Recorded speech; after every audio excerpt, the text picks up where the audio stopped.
Welcome back to Against the Grain. My name is Dr. Samir Kakodkar. I'm a gastroenterologist and specialist in ulcerative colitis and Crohn's disease. Today we are talking about hyperbaric oxygen therapy for inflammatory bowel disease. This is a hot topic with some studies suggesting efficacy in both Crohn's disease and ulcerative colitis. Recently there's been interest in using it for hospitalized patients with severe ulcerative colitis.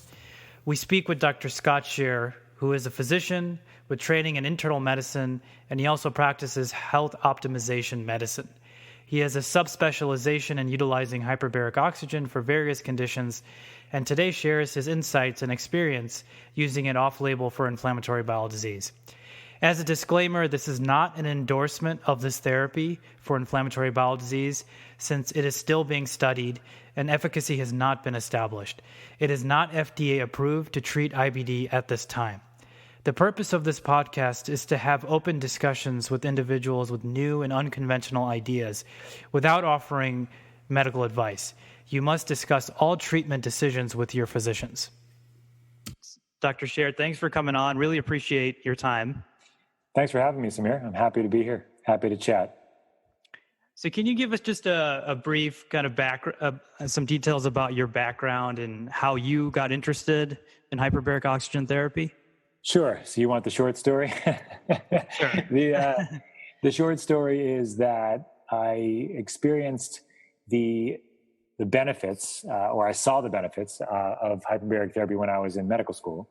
When I was working at a trauma center in Baltimore at the University of Maryland, there was people coming in with necrotizing fasciitis or flesh-eating bacteria, carbon monoxide poisoning, basically intubated on respirators, going into the chamber, this gigantic submarine-looking thing in the basement, and coming out, especially if it was carbon monoxide poisoning, coming out, walking out off the respirator. So significant improvements with those particular conditions. And I grew up the son of a chiropractor, somebody very outside the box in how he approached health in a very holistic way, looking at various modalities, looking at the spine is one part of it, but also looking at diet and environmental exposures, et cetera. And so I kind of went to medical school thinking that I would find a way to bring that alternative perspective to the conventional world, but I didn't know how. And I went through various ideas of what that would look like. Would I become a gastroenterologist and do colonoscopies and endoscopies? I thought about that for a couple minutes, Samir, actually. I liked the gut. I thought it was an interesting area that really during my medical school, there was no such thing as the gut microbiome. No, but those are words that I never heard.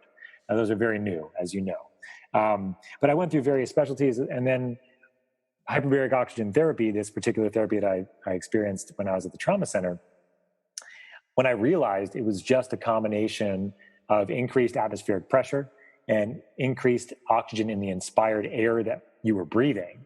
And it was just a combination of these two things that was really having this massive shift in physiology, allowing these people, in those particular cases, carbon monoxide poisoning and neck fash, to have such significant benefits. I was just kind of blown away at the simplicity of it. And so I dove down into the literature, and no pun intended, well, kind of intended a little bit. But I dove into the literature. I'm like, well, what can this be used for? And then I found that there was 14 FDA-approved indications, so those that are approved by Medicare and commercial insurances.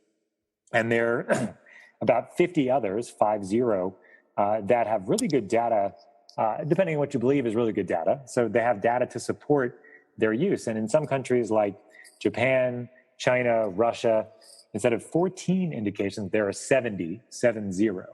And so as I discovered this and I started talking to people in the field, starting to go to conferences, and I made a move to California in 2013 with my wife and our one daughter at the time, I became a medical director of a facility in San Francisco that was doing a combination of both the on-label, the insurance approved, as well as the off-label hyperbaric work. And then I kind of dove into the world of integrative medicine at the same time, a la my background, which was looking at things in a very holistic way, given the way I grew up, and then having the framework now of hyperbaric oxygen therapy as being my major true north, my center point as to what I really wanted to do, but knowing that it was an integrative strategy that likely would be best for patients.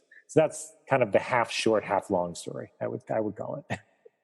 Okay, that's cool that you kind of found this niche, even within the the allopathic kind of medicinal sphere, but also within integrative medicine, and kind of bringing it all together with this focus on hyperbaric oxygen therapy. Yeah.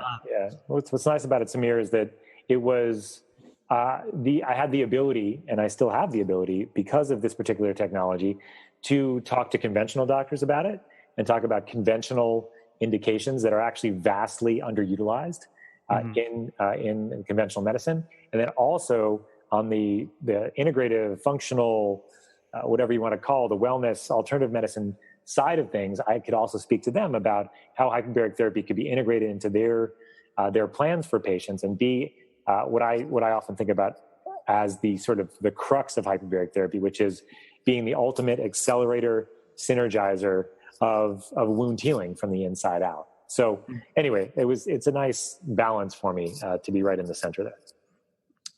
And you mentioned that there's this list, right, of FDA-approved conditions that use hyperbaric oxygen for. Can you just name a few of them besides what you mentioned? I know neck fash and carbon monoxide poisoning, but what else is this used for where it's actually FDA approved? Sure. The other traumatic setting is a couple. There's an acute traumatic ischemias, so limb or partial limb amputations, or severe trauma with compartment syndromes. It's also used for thermal burns, so from fires. For those that are more stable on the outpatient side, which is what I see, I don't see the inpatient stuff. I see patients with diabetic foot ulcers that are non-healing, refractory to conventional care. They respond very well to hyperbaric therapy under the right conditions and the appropriate criteria. So saving amputations, improving quality of life. Also in patients that have had radiation from cancer, so radiation to the prostate, to the breast, to the GI system, head and neck, and they get left with radiation injuries. And these are injuries that aren't the acute radiation injuries, which normally get better, but these are more of the chronic injuries that happen 6 months or later, or they don't go away for 6 months after the initial exposure. And hyperbaric therapy is extremely effective for radiation injury. The studies, there have been a number of them, but the best one showed basically an 80% improvement overall in patients with symptoms of radiation injury. And so those are the two major ones that we see. The other ones that we don't see as much, but as effective, are osteomyelitis, so chronic bone infections, refractory to usual care, or if they're in particular areas that are very difficult to treat, like a mediastinal osteomyelitis after a cardiac surgery, for example, and the chest or the chest plate or the ribs themselves or the sternum. Also, sudden hearing loss, so sudden sensory neural hearing loss specifically. And so hyperbaric therapy is approved by commercial insurance plans for the treatment of that particular indication. Okay. And as far as I know your center does address some conditions that are off-label. And some of the ones that I've just kind of heard... We all treat conditions that are off-label. We all do it, but I do it in hyperbaric medicine too, to be clear, Samir. Yeah. True, yeah. That's true in gastroenterology as well. Yes, I'm sure there's a number of examples. Do a lot of things that we don't have perfect data for. But there are certain conditions I've just heard kind of like through the media and through news stories that some people are using for, like I've heard of athletes using it just kind of overall just to help with performance. I think LeBron James, there may have been a story about that. And obviously Michael Jackson, there were stories about him sleeping in one for some time. Yeah, for good reason though. I'll tell you, he had thermal burns from the Pepsi commercial back in the 80s. Right. Okay. Now, if he used it for other reasons, I don't know, but that's the initial reason why he got the chamber, just to make the record clear. Okay. But you're right. There's lots of indications where hyperbaric therapy is being used in the popular press and also for various complex medical illness. What I like to think about here, Samir, is what's happening in a hyperbaric chamber. What is the physiology, and then taking and extrapolating from there. You can look at various data sets, various conditions, and how hyperbaric therapy interacted with those particular inflammatory mediators or cytokines for that for that particular indication. So, so the way I like to think about it is this, if you don't mind bearing with me for a second, is that hyperbaric oxygen therapy works by driving more oxygen into the body by combining an increased atmospheric pressure, so the pressure around the chamber or inside the chamber, and then increased inspired oxygen that you're breathing. It's a combination of the two that drives more oxygen into the body, not saturating the red blood cells, which are usually saturated just fine at sea level air, but actually saturating the plasma of the blood itself. So increasing oxygen carrying capacity in the plasma itself. And then once that oxygen's inside the body, it causes oxidative stress, or actually causes the production of reactive oxygen species that have an effect on end products of the, or various aspects of the physiology. So the first thing that happens, you acutely go into the chamber, you have an acute vasoconstriction that happens. So the blood vessels actually constrict. And the net is you're still getting more oxygen to the body, to the system, because you have so much saturated in the plasma. But that's really good. If you have an acute trauma, an acute surgery, or even an elective surgery, you're going to have swelling after that, right? So hyperbaric therapy is going to constrict those vessels, decrease swelling. So an example of that in condition-based management is a surgery, but also somebody that had a severe traumatic brain injury. And there was a study done in traumatic brain injured adults. If they got into the chamber the first 3 days post severe traumatic brain injury, their mortality rate was half, 50% less. And the result of that really seemed to be because of decreasing intracranial pressure. Okay. So again, you get into the chamber, you have an acute stimulus of oxygen, you have a direct vasoconstriction of blood vessels, decreasing swelling. Okay. So there's a number of other oxidative stress related acute indications. But on the chronic side, what hyperbaric therapy is doing is causing an epigenetic change on the DNA itself, causing a suppression and expression of various genes that are oxygen sensitive that allow the whole body to sort of improve the whole healing process, regrowing new blood vessels, stem cell release, various other aspects of physiology. And I know I'm kind of talking a lot here. So what I would just kind of suffice to say is that what it all comes down to is hyperbaric does this. It decreases inflammation by modulating certain cytokines like TNF alpha, IL-1, IL-6, and IL-12. It reverses hypoxia or low oxygen states. It does that acutely by flooding the body with oxygen, and more chronically by creating new blood vessels. It causes a massive release of stem cells from the bone marrow and neurogenic, the brain itself, allowing those stem cells to go where they need to go. And it is also fighting infection, so killing bacteria, fungus, and virus, especially do not like high oxygen environments, and then thus regenerating tissue from the inside out. So all of these mechanisms you mentioned, at least most of them, have relevance in particular for inflammatory bowel disease. Right. Obviously, downregulating cytokines, and you talked about this kind of hypoxic environment of this chronic inflammatory state, right? And perhaps this oxygenation would allow it to break that cycle that occurs. And then you talked about stem cells. Stem cells are possibly maybe responsible for some of the mucosal healing we see with this therapy that's been seen in certain case series. But they're also studying stem cell therapy for fistulizing Crohn's disease, and there's been some efficacy there. So if this is a therapy that can mobilize stem cells, that has a lot of application, not just in IBD, but a lot of different conditions. Yeah, so there was a study that was done recently, and I think you know about this one, looking at colonic stem cells in a hyperbaric environment, and a significant improvement or increase in the number of colonic stem cells mobilized in the hyperbaric environment. And there's been various studies in the IBD world with hyperbaric oxygen therapy. Most of them, as you know, Samir, have been small. There was a study done relatively recently in Egypt that did significantly high pressure, but took some patients that were refractory to other treatments and put them into remission with, I think it was 20 hyperbaric sessions at that time. So there's been significant, I think, interest in this field. And you and I both know a researcher at Dartmouth that's working on recruiting for a study looking at ulcerative colitis specifically. But I think a lot of the mechanisms are at play. In fact, there's one study that was done that specifically looked at a model of IBD and TNF alpha specifically, and how hyperbaric therapy downregulated the production of TNF alpha specifically. And there was another one that sort of equated hyperbaric therapy to being as powerful as steroids as its sort of anti-inflammatory capabilities. And there's a couple other conditions that also have been shown to be the case. So it's a pretty profound anti-inflammatory, that's for sure. And so are you treating inflammatory bowel disease patients? Do you have some of these people coming to your center?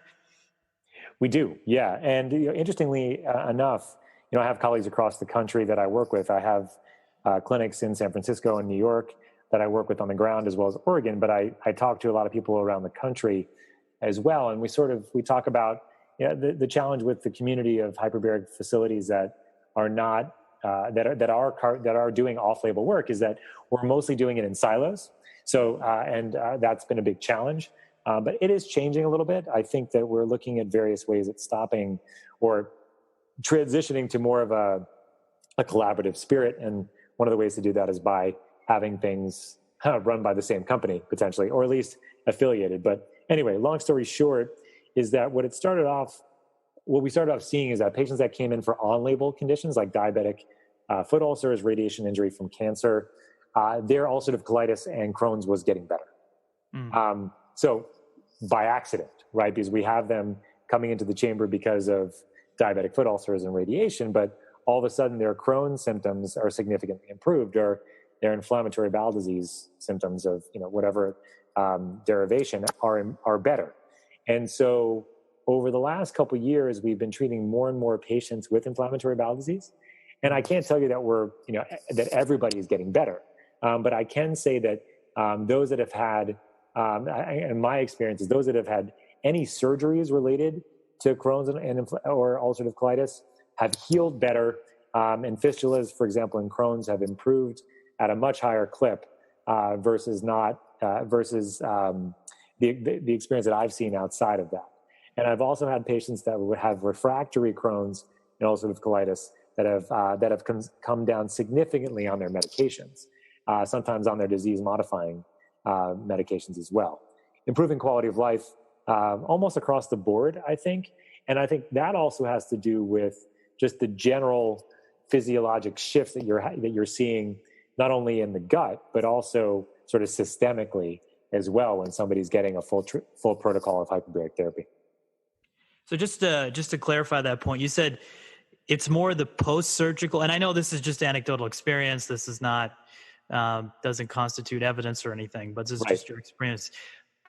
But you said for patients who've had Crohn's, patients who've had surgery or who've had fistulas. So are you talking about like people who've had like small bowel resections, like an ileal resection, and they have like disease recurrence afterwards, or anterior cutaneous fistulas, that type of thing? Yeah, the thing at this point, Samir, is that most people come to hyperbaric medicine after they've tried everything else. Right. So we tend to get the hardest cases, the most refractory cases. Occasionally, we're seeing people at earlier stages, but for the most part, we're seeing people sort of at the later or the more difficult to treat stages. And in those patients, we are seeing significant improvements. Like they are coming down on their medications. They do have better quality of life, but we're not seeing, as remissions all the time. I think one of the reasons is that we're just starting to understand sort of the colonic physiology. And it seems to me that actually deeper treatments are going to be necessary for a significant proportion of these patients. And the challenge of the deeper treatments is that it's a little bit more prone to potential having side effects of hyperbaric therapy. So you have to be a little more careful. And so if people are on medications that could potentially interact, we have to be careful there too. So we're just kind of, I think, on the cusp here of really understanding, where hyperbaric therapy is best utilized in inflammatory bowel disease. I think, given my experience, in patients that are, surgical or post-surgical or have enterocutaneous fistulas. Those are the patients that I've seen do the best because that's what we've seen the most of. But we have seen those with hard to control. And even those, I've actually had a couple of cases just thinking about it, of those that are sort of more milder, but on the spectrum, but I've gotten hyperbaric therapy for other reasons, and their Crohn's and ulcerative colitis has gotten better too. So I think across the board, I can say that people have improved, but I think that it's a spectrum. Okay. Sure. And then just to play devil's advocate and see, have you seen cases where there's no effect? Just to balance it on the other side, because when we talk about medical therapy in inflammatory bowel disease, there's plenty of people who get no effect. Like you can put them on Remicade, you can put them on Entyvio, and it just doesn't have any effect whatsoever. So in your experience, have you seen people who just have no effect at all, which is expected with any treatment in IBD? Of course, yeah. I mean, on my end, personally, I've had one patient that did not get better. She had ulcerative colitis and just did not improve with, I think she got 40 hyperbaric sessions, which is a good trial of hyperbaric therapy for sure. So, and she didn't get better. I know of at least a couple cases in New York and that also didn't improve. Often these patients, it's multifactorial, right? Again, just like with what you described before, why does somebody not get better because of Remicade and others? We just don't know why, So I don't have a good answer as to why these patients didn't get better. But overall, the improvements in quality of life, symptom control, and coming down on medications has been seen across the board. And full remissions for refractory cases, I haven't seen that many patients. That is relatively new data, as you know. And so I've been very interested in having more patients come through. But as you know, Samir, and maybe your audience I'm sure they're quite smart and knows this too. If it's an off-label treatment, hyperbaric therapy is then, as a result, not going to be covered by insurance. And so each treatment is an out-of-pocket expense. And depending on where you're in the country, that treatment cost could be anywhere from $200 a session to $450 a session. And for ulcerative colitis and Crohn's, for the chronic manifestations of it, we're talking at least 20 treatments, but probably more like 40, really, to give it a good trial to see if it's going to help. And those treatments are done Monday through Friday with the weekends off for that protocol. So it's a significant time investment as well as a monetary investment, understanding that we do know that the benefits can be great. The risks are minimal if hyperbaric therapy is done safely, which is something that we can chat about. But we don't know what the outcome is going to be. So we don't know if it's going to help or not, and that's significant for patients. And I really do understand that. And you mentioned that it's like 20 to 40 sessions. Is this what you foresee that to be? Like, what happens after that? Let's say somebody responds. Is there kind of like a maintenance regimen? Because that sounds kind of like a corollary to how we use medical therapy in IBD, where there's like an induction regimen for people who you're inducing remission, and then there's almost always some sort of maintenance strategy after that. Is that what you would foresee using this treatment? Would it be in the same style as that? Yeah, it's fantastic you mentioned that, Samir, because we don't have the data to support it yet, okay? Right. But what I have found in patients that have chronic inflammatory conditions, whether it's ulcerative colitis, Crohn's, or if it's a rheumatoid arthritis, another like an autoimmune kind of presentation, where you have this chronic inflammatory state, if hyperbaric therapy is effective, what will likely happen over time is that inflammation will return. However, if you do a maintenance regimen of hyperbaric therapy, I have found that can be very successful in keeping that inflammation at bay. Now, what does that hyperbaric protocol look like? It depends on the person. And this is all very anecdotal here, as you can tell. What I try to think about, Samir, is why do you have inflammatory bowel disease? Why do you have autoimmune disease? And this takes you out of the conventional world, really, and takes you more into the the functional medicine integrative world of and the experimental world of why do these things occur in the first place. And if you try to address underlying causes, underlying reasons why this may happen, then that's your best bet. Now, inflammatory bowel disease, we don't know what those are. We don't think. Some people have ideas. I've heard crazy stories about any number of things in inflammatory bowel disease, just like everything else. But the data doesn't support it yet. So, but ideally, you address the underlying reason, and then hyperbaric therapy at the same time, and then you're good over the long term. But if you don't have an underlying reason, then you have to manage symptoms and manage inflammatory cascades. And I think hyperbaric therapy can be a part of a maintenance regimen in that case. Yeah, so from what you said, it sounds like maybe hyperbaric oxygen can be kind of a bridge. It's like a bridge. Well, it can be maintenance, right? It can help you maintain a certain effect if it does give you that effect, But you probably have to do some other aspects, and I know you do practice some aspects of functional medicine as well. I do.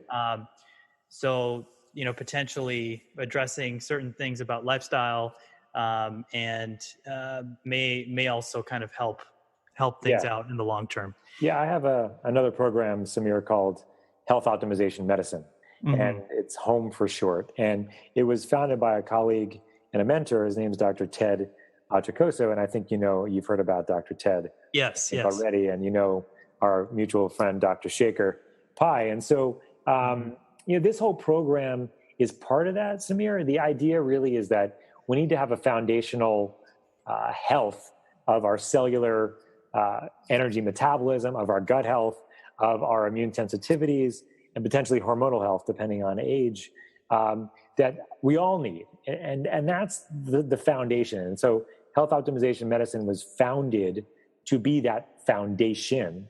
And then, of course, then the functional medicine stuff goes on top of that, whether you have, if we have to fight, if there's infection, if there's other sort of dysregulations that need more specialized care. But health optimization medicine was set up so that you kind of work on your cellular health, vitamins, minerals, cofactors, antioxidants, toxins, and looking at gut health, looking at, various gut bacteria is part of it, but we could probably have a whole podcast on how nobody really knows what any of that means right now.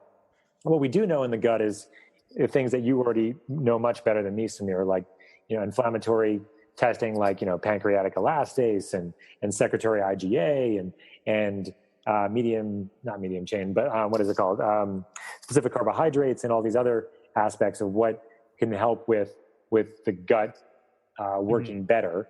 And then looking at immune sensitivities and foods to avoid. So that's what I try to do first with all my patients.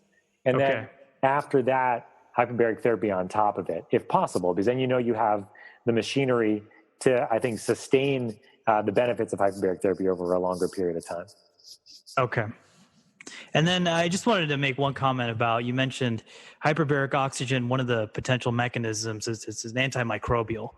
And there are a certain group of people, a group of gastroenterologists who believe Crohn's disease is caused by an infectious agent. Multiple have been theorized to cause it, but one that has been gaining support is Mycobacterium avium paratuberculosis. Yep. Yeah, I was thinking about that one before when I was talking about crazy ideas. Yeah. So and they have fulfilled Cox postulates as far as proving causation of it. Oh, really? Okay. They have. It may have been in somewhat of a roundabout way, but they did do it, and it has been proven to cause Johne's disease in cows, which appears similar, not identical, but similar to Crohn's disease in humans. Interesting. So you wonder, maybe it's addressing that. And my personal belief is, I think maybe that bacteria is the cause of Crohn's in some people. It's possible, but the data on using the antibiotics to treat that, to target that, the long-term efficacy is questionable. Although there was some short-term benefit, but long-term, it hasn't been proven out that that's an effective strategy in using a cocktail of antibiotics against this MAP bacteria. Interesting. Yeah, that's more than I knew. But I think I agree with you. I mean, there's sort of this end process, which is inflammatory bowel disease, that likely has an etiology, just like autistic spectrum disorder or lots of other autoimmune conditions. Not to say autism is, but just autoimmune conditions on their own, like MS, for example, is another one where we think there might be a viral subset of people that have a viral infection that then leads to MS, right? Or is it Lyme disease for some people, for example, right? Is it autoimmune regulation as related to Lyme? So I think you find this in a lot of these unfortunate conditions that are chronic inflammatory, that there's an end process, but how you got there is probably multifactorial. Mm-hmm. Toxins in the environment are a big one these days, I think, too, Samir. So I think a lot of what we're seeing is a sort of a toxic epigenetic expression in some ways. And that's one of the reasons why I'm so emphatic about checking people and looking at toxic exposure. So in particular, could you mention a few major toxins that you suspect may be contributing to certain diseases, particularly if possible for IBD? What are some of the major offenders that you're suspicious of? Yeah, that's a good question. I mean, I think of a couple. One of the ones that, I think of heavy metals primarily, especially from, and then I think of industrial pollutants. Those are the ones that I think of as being the biggest ones that I see. Some preservatives in food, like the benzoic acids of the world as well. And I also see, and I don't know if we want to call them toxins exactly, Samir, but antibiotics as well. And how it changes our gut microbiome and especially on the overuse side of things. So I would say those are the ones that I worry about the most. I think about the most when I'm talking to patients. And as far as directly to IBD, I can't say. You probably have more if there's any specific correlates. Well, there is some data. Diet has always been, one of the main things people look at as far as environmental influences contributing to IBD. At least that's been historically studied. One of the things that I'm suspicious of is emulsifiers or different preservatives and emulsifiers that are put into the food supply that can influence the microbiome, influence the gut barrier integrity, and perhaps lead to a predisposition to IBD. What would be an example of an emulsifier for you? There's different polysorbates. The polysorbates, that's what I was thinking. They use those in vaccinations to break down the blood-brain barrier too. So it would make sense to me. Okay. Yeah, perhaps that can have an effect on the integrity of the gut.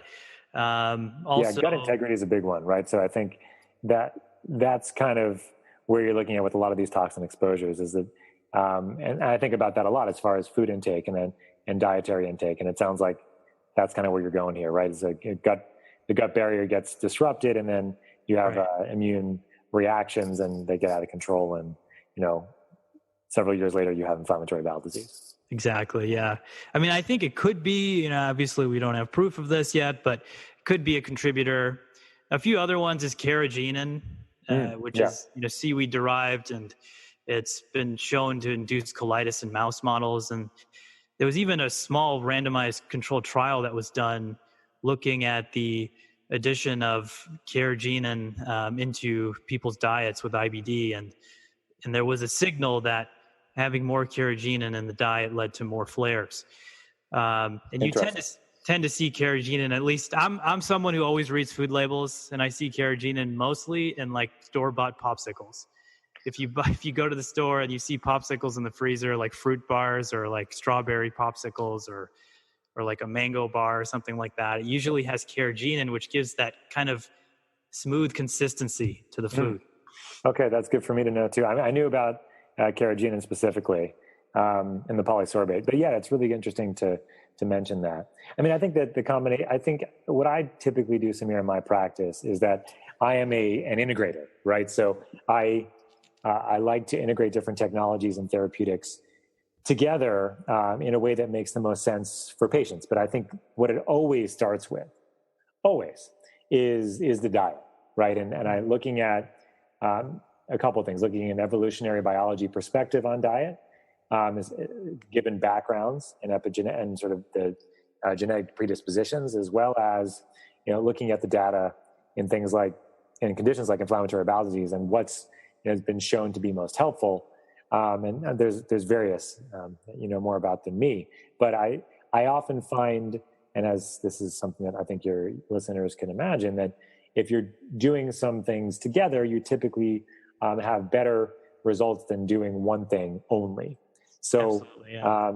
The nice thing about hyperbaric therapy is it's really not mutually exclusive to anything else, except for a couple chemotherapeutics, for example, that you don't want to do directly with it. And those are some older chemotherapy drugs like bleomycin and adriamycin, for example. Mm-hmm. So there's no real worry for you to have any sort of interactions in that capacity. So that's why, of course, depending on the type of if you're going and getting infusions, we may want to watch and kind of, tread carefully while you're doing them together, just because if it's not been studied. But overall, I haven't had any bad experiences in that respect at all. Okay. One topic I wanted to bring up was, and I'm not sure if you'll have an answer for this, but one of the mysteries in the field of inflammatory bowel disease is, why does smoking make ulcerative colitis better and make Crohn's disease worse? We don't have an explanation for that, but it's a very real observation that we see clinically. Mm-hmm. I've seen several patients who even have failed many medications, who have had ulcerative colitis, who are particularly former smokers. And then, you'll tell them to smoke 3 to 5 cigarettes a day. And sometimes we actually do recommend that, and they get better, and usually quickly. And that can even be used as a maintenance regimen. Have you tried other types of nicotine delivery mechanisms other than smoking, or just it has to be smoking? It's kind of mixed. Different gastroenterologists do different things. Actually, it's very rare for people to actually recommend this because, the negative effects of smoking are very clear to everyone. Right. But the rationale for this is like low dose smoking, 3 to 5 cigarettes a day. Overall, if it's going to help your colitis to the degree where you're not requiring these really big gun immunosuppressive medications, overall in the grand scheme of things, it may be okay to do. Yeah. But we tend to just use cigarettes. Now, there's some people who try patches, but overall, I think the efficacy is not as good as actually smoking. Interesting. The question, I guess, is what is in the smoking that's actually helping it? If it's the nicotine, there are lots of different nicotine delivery systems, as we all know. There's gum, there's spray, there's intranasal, whatever. But I think who knows exactly, but I think what's likely happening with the nicotine is it's causing a vasoconstriction, right? And so maybe that's causing a decreased inflammation in the colon. We know therapy works in a similar way. As I mentioned to you earlier, hyperbaric therapy causes a vasoconstriction, decreases the size of blood vessels, and as a result of that, less fluid leaks out of them because they're not as big, and fluid gets shunted away. So it may be a reason why hyperbaric therapy also most of the studies I've seen have been in ulcerative colitis, actually, for hyperbaric therapy, and not in Crohn's, although in Crohn's it's mostly been like the more complicated ones with fistulizing disease, et cetera. So it could be why there's a corollary there, but it's probably too early in our literature to say exactly. But I have no problem with nicotine itself. I think that a lot of the data scares people, but there's some data actually that shows that it's not the nicotine in cigarettes that's addictive, but it's actually the combination of nicotine with all the other chemicals in the cigarettes that's causing the addictive qualities. Nicotine itself is a cognitive enhancer. It works as a nootropic to help with brain function. So in the performance world, which also hyperbaric therapy is a part of, I know people using nicotine for cognitive enhancement, and I think there is probably a subset of people that get addicted to it, but I don't think it's not as easy to get addicted to nicotine in other delivery mechanisms other than cigarettes, it seems. So interesting point. That's all. And I just wanted to make one comment on before we go on to a couple other topics. And you mentioned the studies of hyperbaric oxygen for inflammatory bowel disease. And in preparing for this interview, I did do some reading, and the one randomized controlled trial I saw and this was in hospitalized patients with ulcerative colitis. This was in 2013, and it compared it to standard of care.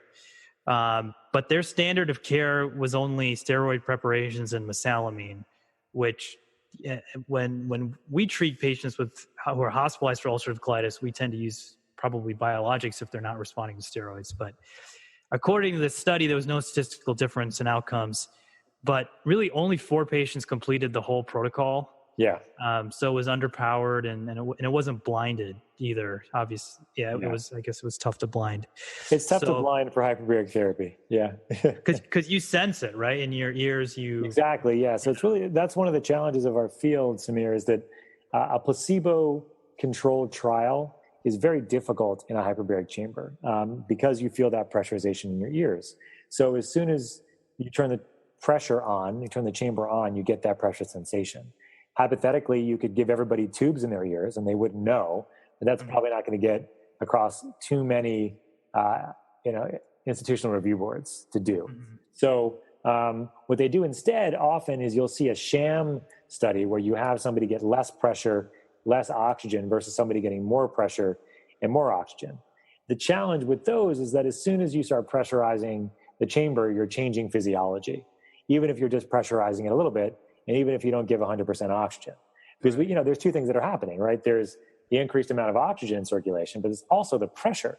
And the pressure itself probably has an effect, at least on the lymphatics and blood flow itself, at the very least. And I think, and there are some studies to show, mild pressure effects having significant hemodynamic changes. And like I think the place that I think about often here, Samir, is the Dead Sea in Israel.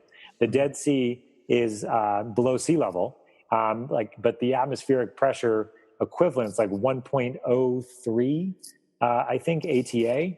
And in the chambers, we go to 1. So for ulcerative colitis or something, we're going to go to at least 2 atmospheres of pressure, which is the equivalent of 33 feet below the sea. But even at the Dead Sea, there are tons of studies that have been done showing the improvements in pulmonary function, cardiac function, and others just with that kind of pressure.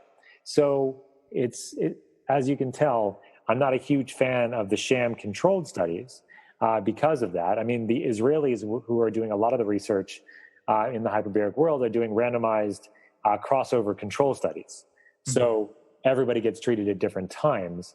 And that seems to be, although there's arguments against not doing it this way, it seems to be probably one of the best study designs in the hyperbaric field just because of the difficulties with controlling everything. Okay. And for people who are interested, maybe people interested in researching protocols, or even patients who are interested in investigating this and trying it, what is the protocol like for inflammatory bowel disease, as far as what do people usually use, how many atmospheres, how many sessions? Sure. Yeah, again, I can't give you this as medical advice, right, because I don't know who's listening. But in general, where the studies have shown to be most effective, the ones that have been done, and like you said, Samir, there's only been that one randomized control, but there's more coming, as we know, is usually an atmospheric depth of between 2 and 2.8 atmospheres. So that's the equivalent of 33 feet to about 60 feet of seawater. And the treatment length is usually around 90 minutes. Typically, what's going to happen during the deeper treatments is that you get something called air breaks. So at every 30-minute interval, you get 5 minutes where instead of breathing 100% oxygen, you're breathing 21% oxygen, which is the amount of oxygen in the air at sea level. And what that does is decreases the risk of oxygen toxicity. And also, interestingly, Samir, and this is new research that's out of Israel, but the relative hypoxia that happens because you're going from 100% oxygen to 21% oxygen, which is a relative hypoxia, even though you're going down to normal oxygen, stimulates something called HIF, or hypoxic inducible factor. And a hypoxic inducible factor is allowing more blood vessel growth and stem cell release to happen. So interestingly enough, you wouldn't think that you'd have HIF released in a chamber, but it is, because you have that relative hypoxia of going from 100% to 21%. So anyway, back to the protocol, you have between 20 and 40 sessions is where most of these the treatment regimens are going. And they're done at those depths that I mentioned. And the treatments are done in successive days, so Monday through Friday with the weekends off, typically. And that's because hyperbaric therapy is working directly on your DNA itself, causing epigenetic changes to the DNA, what's expressed and suppressed. And that takes that cumulative process to happen. And then once that cumulative process and epigenetic change happens, then you start seeing the manifestations of that, which is in the remissions or the improves in quality of life or healing some of the fistulas, et cetera. Okay. So before that, like 4 or 5 sessions, I don't usually recommend for most people unless they have an acute reason. So if they just had surgery, if they just had some sort of intervention that caused an inflammatory response, then that's when you can use a short period of hyperbaric therapy to help stimulate the healing process. Okay. And you talk about these epigenetic changes from this treatment. And that whenever I think of a new treatment or a potential intervention for inflammatory bowel disease, I always bring it back to like evolution and how a lot of these, particularly autoimmune diseases, occur in areas of westernization where there's more of an indoor modern lifestyle. And is there any way you can put that into the context of that? Is this addressing something that we're not doing in our modern lifestyles, this therapy that's turning on these genes that should otherwise be on without needing this therapy? Yeah, it's a really good question, Samir, and I love the focus on the evolutionary aspect of, what are we missing? Why is this needed? Is there some sort of equivalent? And the answer, I believe, is that it's really a combination of our environment being so different than it was back, thousands of years ago. One of the examples I can mention is a little bit controversial, I think, but the idea of easy water. Have you heard of Gerald Pollack's work in the University of Washington looking at the 4th phase of water? Right. Yes. Yeah.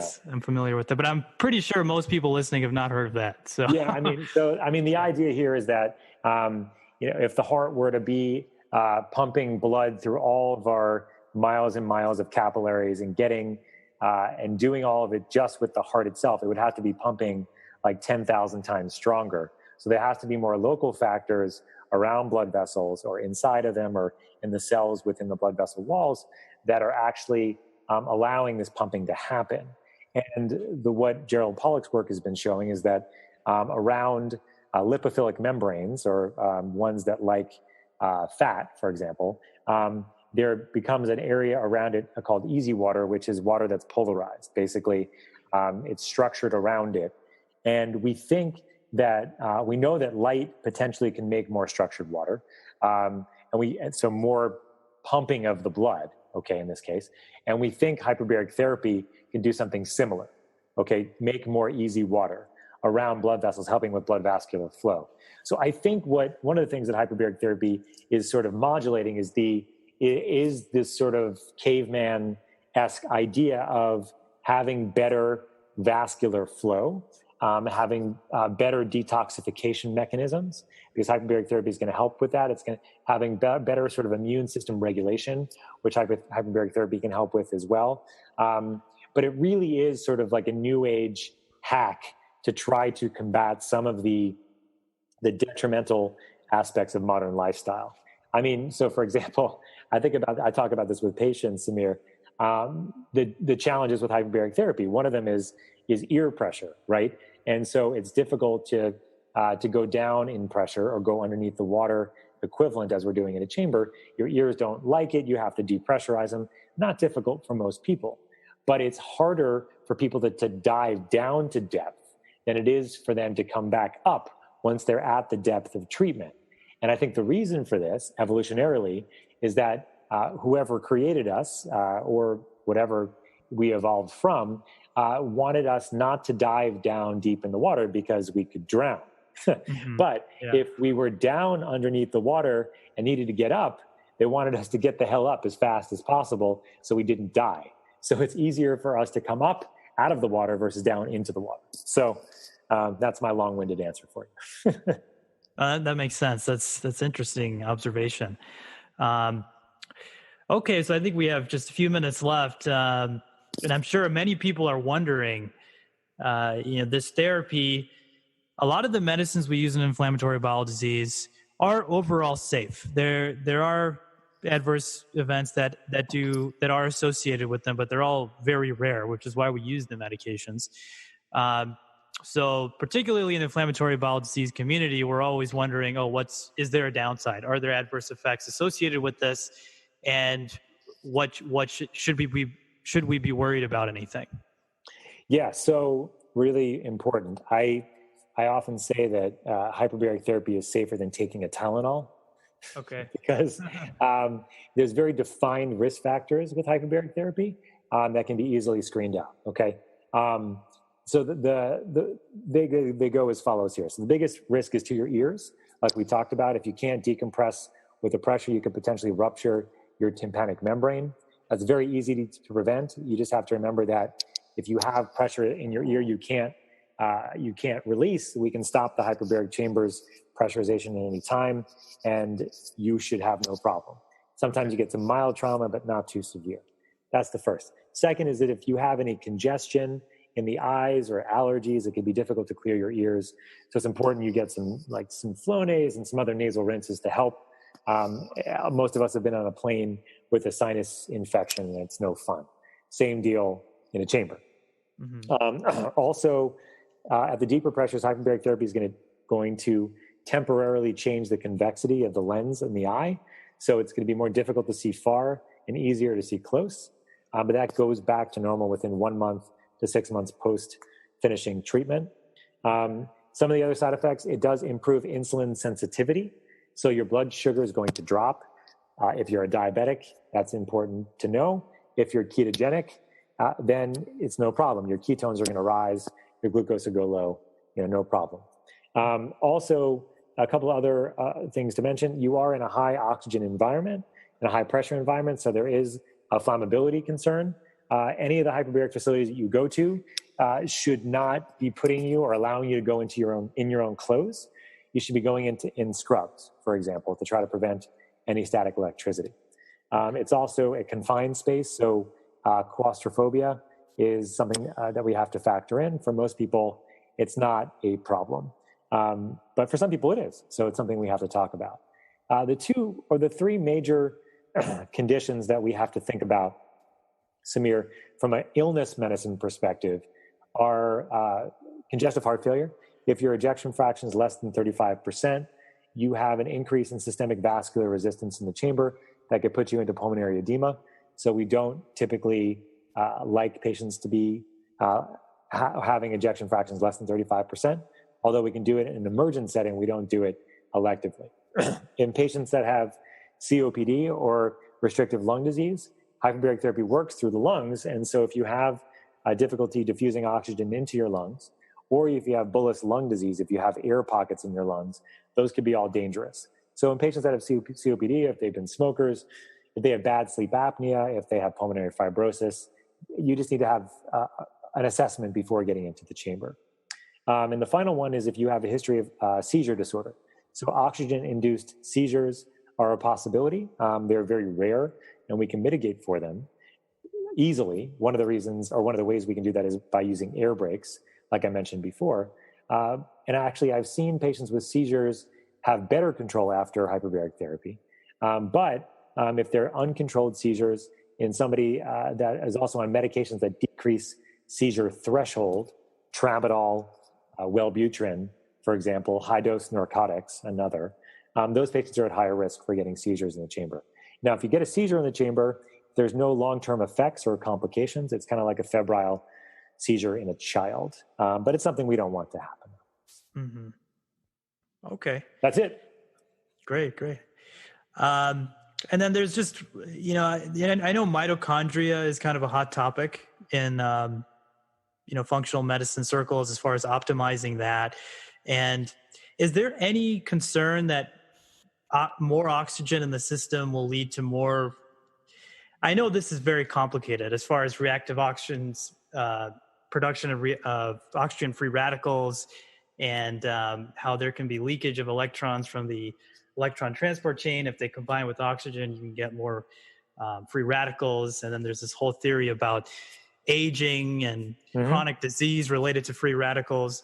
But also there's people who say that, there's the free radicals are also signaling molecules and are needed for certain cellular processes. So is there any concern about this causing more free radicals and over time, if this is used chronically, and perhaps causing more damage, or is it kind of like unknown?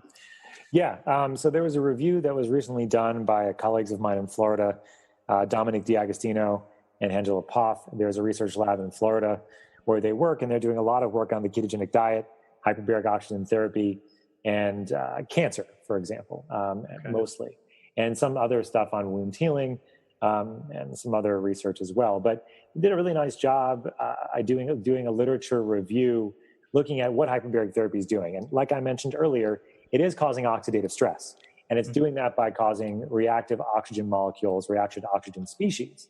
But what it's also doing, Samir, is it's causing a reactive antioxidant response from normal cells. And so as a result of that reactive antioxidant response, it combats the oxidative response that's happening with the hyperbaric exposure. So that's things like the like NRF2 pathways, glutathione synthase, superoxide dismutase. All of those pathways and products are upregulated with hyperbaric exposure. So in patients that have ongoing inflammation, chronic complex medical illness, I strongly feel that measuring antioxidant levels of oxidative stress, vitamins, minerals, cofactors, not just B12 and folate, but the rest of the B vitamins, looking at CoQ10 and other antioxidants is extremely important, because you want to have good stores of those before you are going to have an oxidative type of therapy like hyperbaric therapy, because you need to have that ability to have the reactive antioxidant response to the oxidative stress. So I think it's a balance, right? So and that's why I don't recommend, like, for example, in really sick refractory Crohn's patients and ulcerative colitis patients, these patients, I promise you, have a lack of antioxidant capacity. And so it's, in my mind, that's why health optimization medicine is so important, is that you look at all this stuff and you replete, you balance, and you also detoxify, and then you're ready for an initial exposure like hyperbaric therapy and more primed to have a more optimal response. Okay, yeah, that makes sense. So, Dr. Sherr, thank you so much for coming on. I know you have to go. Are you going to go and have more patients to see today, or? I do. Yes. Okay. Yeah. I know you're very busy. But thank you so much for your time. And this was very enlightening discussion. And I'm sure a lot of patients and gastroenterologists will find this information valuable and thought-provoking. I hope so. And Samir, I really appreciate the venue to talk about hyperbaric therapy within the realm of IBD and others. And I think the biggest takeaway for me is I get that it's off-label, it's expensive, but I've seen significant benefits. And I think about just the underlying physiology of what's happening in the chamber, right? We're decreasing inflammation, we're reversing hypoxia, we're causing an exponential release in stem cells, we're fighting infection. So think about it in that perspective, along with the perspective of an integrated approach where it doesn't have to be done exclusively. In fact, it should not be done exclusively, but more in a comprehensive understanding of diet, lifestyle factors, health optimization medicine, et cetera. So that's where you're going to have your best outcomes. Great. Thank you. Again, thanks for your time. And hopefully we can have you back sometime in the future.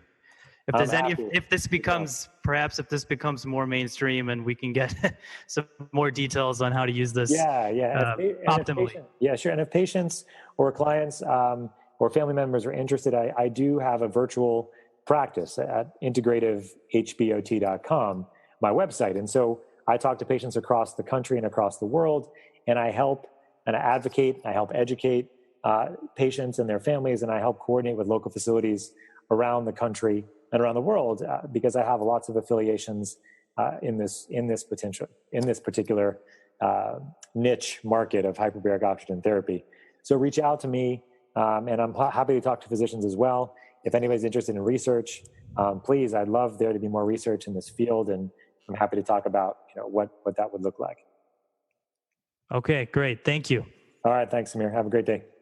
Okay, you too. Thanks.